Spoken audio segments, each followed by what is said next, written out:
Here we are. Now we're in Photoshop, and I wanted to show you how to do the brushes a little bit better.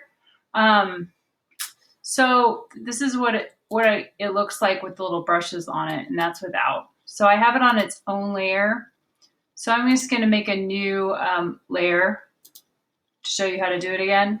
And then I get my color picker. So I pick the color that I want to make the color on the brush.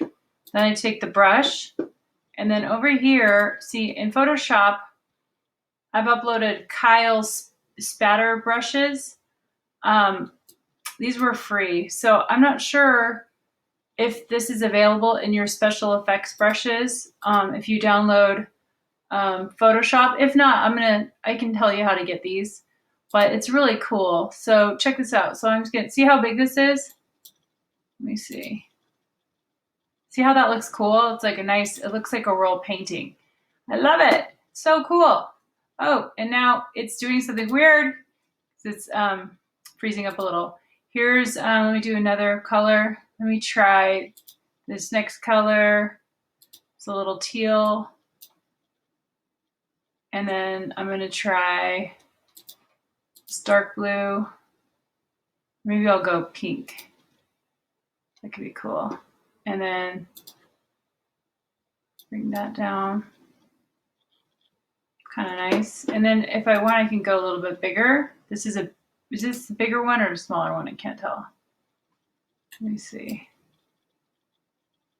Not smaller. It just also depends, I guess, on what size I make it. Let me get some purple. Let me click the brush. Let me change the size. Okay, so now it's nice and big. Let me see what that looks like. Ooh, I don't think so. I think that's too much. So let me stop. Let me stop that and go. I'm going to just go undo. And I think that looks good once that undoes. It's just thinking. Undo. There we go. That looks better. And then I'll save that. But you can see what I did. If I put that's what it looks like on the paper. Here's the rainbow background is the diagonal gradient, and I used Cadence awesome picture for this one, and that's it. All right.